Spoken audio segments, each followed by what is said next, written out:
नमस्कार. तुम्ही आता शरद पवार साहेबांना भेटायला आले हो. झाली का भेट? हा झाली भेट. काय विषय होता? काय नाही, असंच भेट घेण्यासाठी आलो. बर बर. काय वाटतं आता आंबेगावचं राजकारण जरा वेगळंच चाललेलं आहे. ज्यांना मानसपुत्र समजत होते ते आता नाही. पवार साहेबांनी म्हणजे साहेबांना पवार साहेबांना सोडून नव्हतं जायला लागत. अरे मोठी आस्था होती साहेबांवरती. देव माणूसला सोडून गेले साहेब. त्याचं काय फटका बसेल का विधानसभेमध्ये? पडेल. तुम्ही काय दबाव वगैरे का? तुम्ही असं जरा थोडं हळूहळू बोलताय. आता तुम्ही तर शरद पवारांचा इथं फोटो लावलाय मोबाईलला. तुम्ही इथं चांगलेच कार्यकर्ते दिसतात. कोणतं गाव आहे तुमचं? कानसे. अच्छा, म्हणजे गोडेगाव सिनोली कांसे. काय तिथलं चित्र कसं काय त्या गावातलं परिसरात? चांगलं आहे, प्रतिसाद आहे. आम्ही कालच्या अमर कोल्हे साहेबांच्या म्हणजे लोकसभेच्या इलेक्शनला पण चांगला प्रतिसाद मिळाला. आम्हाला पवार साहेब जो उमेदवार देतील त्यांच्या आम्ही चांगला प्रतिसाद भेटेल. परंतु आता वळसे पाटलांची लोक असं सांगतात की कोल्हेंचं इलेक्शन वेगळं होतं आणि आंबेगावची जनता सुज्ञ आता वळसे पाटलांनाच पुढे निवडून देते. नाही, पण निवडणूक आल्यावर कळत ना काही होईल, काही नक्की पवार साहेबांच्या माग नक्कीच राहणार. जनता ही पवार साहेबांच्याच. वळसे पाटील म्हणतात का विकास कामं करण्यासाठी मी अजित पवारांच्या सोबत गेलोय. तुम्हाला पटते काही? साफ चुकीच आहे. ते विकास करायला गेले असतील तर दुधाला बाजार नाही, कांद्याला बाजार नाही, कसला विकास केलाय? सत्तेसाठी गेले. त्यांचा विकास करायला गेले ते वळसे पाटील. हा, त्यांचा विकास जे पात केलं ते झाकण्यासाठीच गेलेले ते. मी आंबेगाव तालुक्यातला पूर्व भागातला जारकरवाडी गावचा खरेदी विक्री संघामध्ये 10 वर्ष संचालक होतो. जारकरवाडी विकास सोसायटी चेअरमन, तंटामुक्ती अध्यक्ष. आता मी त्यांचा क्लासमेट आहे. हे कधीपासून त्यांना फाटक्याचा डॅमेज दिलेले आहेत न्यासायला. कुणाला? वळसे पाटलांना. एका बेंचवर बसणारी मंडळी त्याने. आणि आज हे लोकपती कुठून झाले? कोणत्याहीच चॅनल उचलले.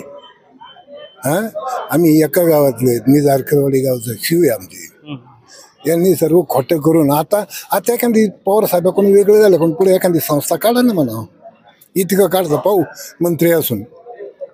अहो, यांच्या आशीर्वादाने सर्व झालंय. धरण यांच्या आशीर्वादाने, कारखाना यांच्या आशीर्वाद. जिथं शरद पवार नाही असं कोणतीही संस्था नाही.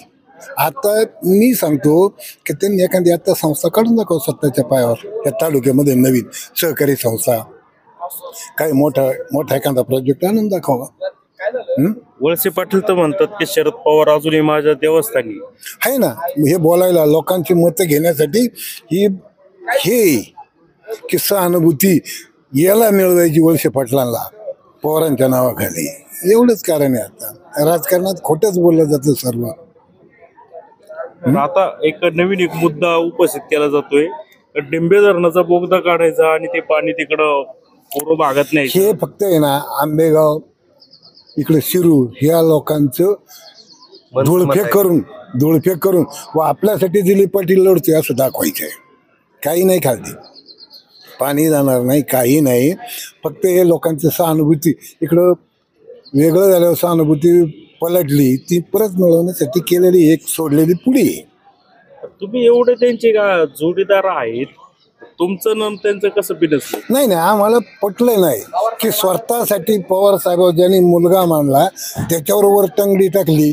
हे आम्हाला पटलं नाही. दुसरं काही नाही. आजही मी दिलीप पाटला तो फोन करतोय, भेटतोय. त्याचे संबंध नाही. फक्त भेटायला जाताना सांगतोय राजकारण विरहित. राजकारणात सांगतो मी येणार नाही. राजकारण विरहित बोलत असेल तर मी येत. ते राजकारण आहे, उद्या काही होऊ शकतं. दिलीप वळसे पाटील सुद्धा शरद पवार सोबत येऊ. नाही, दरवाजे बंद झालेत. मी गोविंदबागेपर्यंत जाऊन आलेलो बारामतीला 7 वेळा. मी हाडामासाचा कार्यकर्ता आहे. त्यांचं दरवाजे 9 जणांचं कधीच बंद झालेलं आहे. आता हे देवदत्त निकम आमदारकीची तयारी करतात. ते काय तुम्हाला त्यांच्याबद्दल काय वाटतं? नाही, माणूस चांगला आहे. गोरगरिबांची जाण आहे. आणि एखादा जर आजारी पडला तर त्याच्यासाठी कुठं भेटायला जाणार देवदत्त निकम. तसा हा माणूस नाही जाणार. आणि हा माणसाकडे आता मी तुम्हाला एक सांगू का, कार्यकर्तेच भेटून नाही देणार. नाही, तुम्हाला एक सांगतो, किस्सा सांगतो.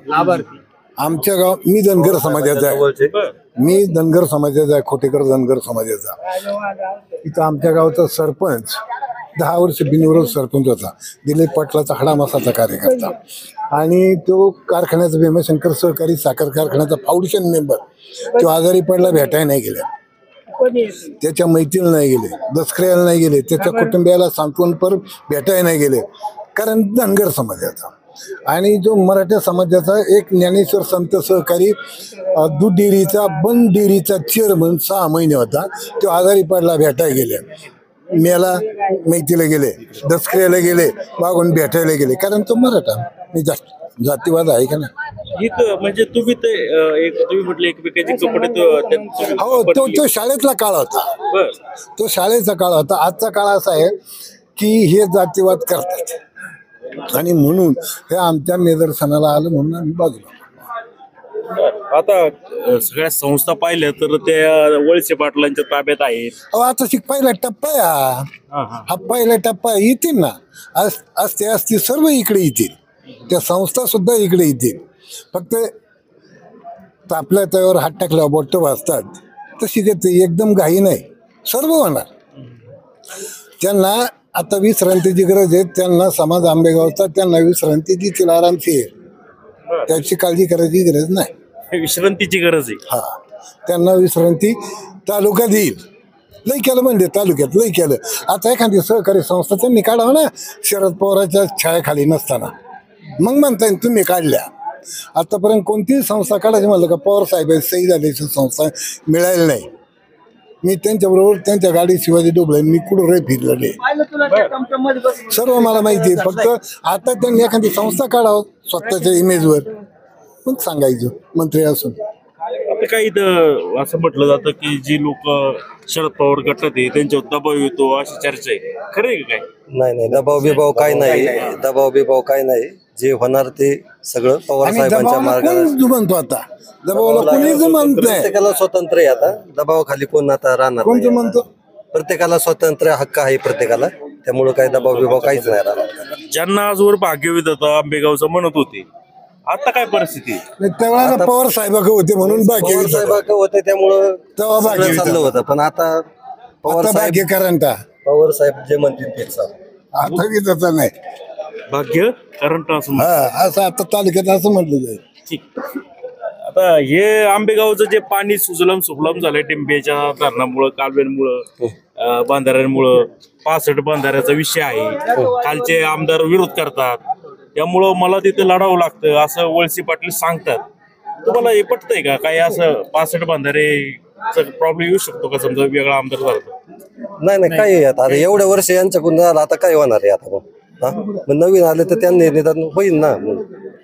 एवढं आता 6 टर्म झाले, तेव्हा नाही जमलं, आता काय 7 टर्म झाले.